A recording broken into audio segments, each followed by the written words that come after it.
Votre chien vous suit partout, vous ne pouvez pas changer de pièce sans qu'il soit collé à vous, c'est même compliqué peut-être d'aller aux toilettes ou dans la salle de bain. Attention, si vous ne faites rien, ça peut dégénérer sur un trouble qu'on appelle anxiété de séparation. Respect Dogs, ce sont des éducateurs canins comportementalistes en France près de chez vous. Demandez un programme 100% personnalisé sur www.respectdogs.fr. Retrouvez aussi nos formations en ligne sur Respect Dogs Academy.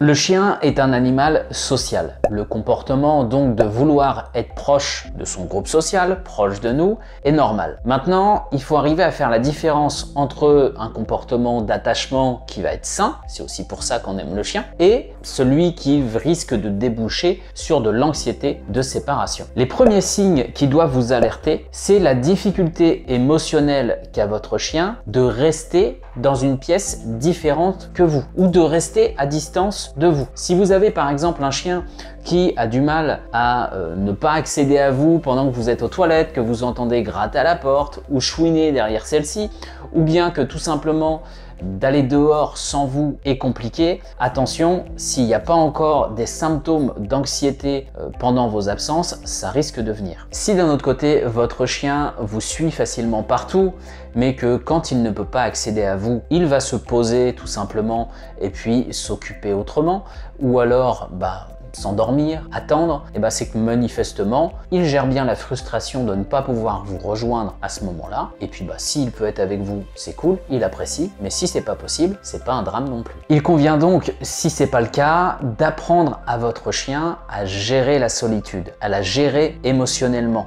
Car dans notre vie d'humain, il est impossible d'avoir son chien constamment avec nous. Quand on part travailler, quand on va faire les courses, on ne peut pas avoir son chien constamment avec nous et même le laisser en voiture en permanence, ce n'est tout bonnement pas possible. C'est donc un apprentissage que l'on doit faire avec lui. Je vais vous donner 3 types d'exercices pour vous aider à accompagner votre chien dans cet apprentissage. L'objectif va donc d'aider votre chien à être un peu plus indépendant et d'anticiper sur une possible anxiété de séparation qui serait sous-jacente. Gardez en tête que cette anxiété de séparation, en fait, tous les chiens, ils sont un petit peu prédisposés parce que ce qu'on leur demande dans notre vie d'humain, d'être seul une partie de la journée, cela n'existe quasiment pas entre eux. C'est-à-dire que le groupe, les chiens, vont se déplacer ensemble et ne va pas être séparé une partie de la journée. Quand la mère se déplace, les chiots vont vouloir suivre dès que c'est possible. Donc quand votre chien arrive chez vous, il est naturel qu'il veut le faire la même chose. Vous êtes le nouvel objet d'attachement et donc c'est un apprentissage indispensable qu'il va falloir faire. Premier axe de travail,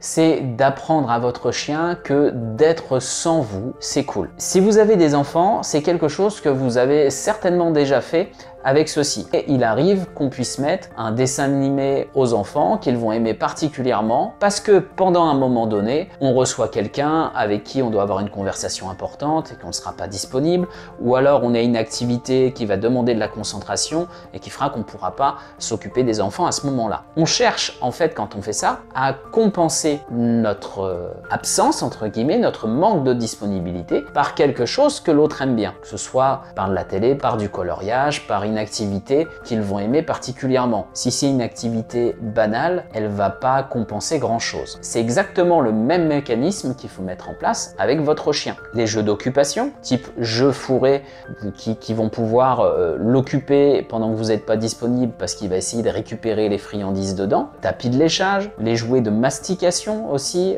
type sabot de veau, oreille de porc, des choses en fait que votre chien n'a pas accès le reste du temps. Ça c'est très important parce que sinon il compense pas votre absence. Et puis alors que vous êtes peu disponible, peut-être parce que vous êtes dans une autre pièce, vous allez donner à votre chien ce jeu d'occupation, ce jeu de mastication, de façon à ce que, en fait, c'est plutôt cool de faire un truc alors que vous n'êtes pas là aussi. Deuxième exercice qui va aider votre chien à gérer ses émotions quand vous n'êtes pas disponible, c'est tout ce qui est apprentissage de tenue de position alors que vous vous éloignez. Et ça, il y en a plusieurs en fait, exercices. Il y a le reste où on interdit au chien d'accéder à une certaine partie de la maison alors que vous y entrez, et puis on va récompenser le fait d'être resté dans cette autre pièce. Le fait d'apprendre à aller à sa place et d'y rester alors que vous vous déplacez dans la maison aussi. Vous êtes en train de travailler sur sa gestion des émotions et vous êtes en train de mettre en plus du positif sur alors j'étais loin, il y a quelque chose de sympa qui se passe quand tu acceptes de rester dans ton panier à ce moment-là. Le travail du pas bouger aussi en extérieur va être complémentaire. Apprendre à rester au assis ou au coucher alors que mon maître s'éloigne, alors que je suis dans un environnement que je connais pas trop.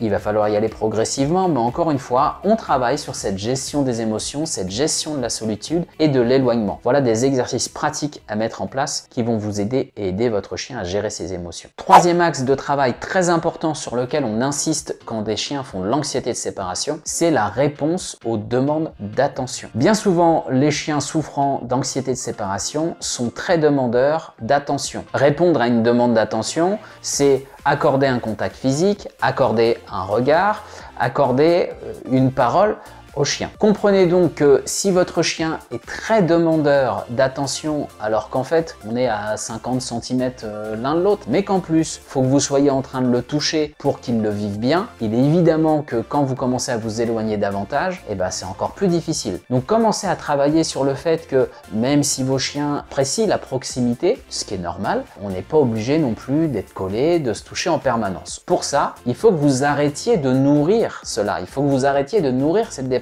affective, parce que si à chaque fois que votre chien vient vous demander cette attention, il l'obtient par une caresse, par une parole ou en le regardant, vous êtes en train d'entretenir quelque chose qui va contribuer à son anxiété quand vous allez le laisser seul. Accordez-vous des moments de caresse, de câlin, de jeu avec votre chien, c'est essentiel, mais soyez celui qui est à l'initiative de ces interactions et apprenez à votre chien à gérer la petite frustration quand il vient vous demander une caresse, d'un coup de museau, d'un coup de patte, en ne lui donnant pas. Alors ça peut sembler difficile, mais est-ce qu'on va par exemple donner jouet à un enfant à chaque fois qu'on passe dans le rayon jouet? Il doit apprendre à gérer la frustration. Le chien c'est la même chose, c'est normal de pas toujours être disponible. Et ça, c'est le premier moyen de travailler sur cette dépendance affective. Avoir un chien proche de nous, c'est quelque chose qui nous plaît et c'est aussi pour ça qu'on aime le chien. Donc c'est important de pouvoir garder cela, mais attention à ce que cela ne déborde pas sur des dérives. Bien trop souvent, on a des chiens qui souffrent de cette anxiété de séparation.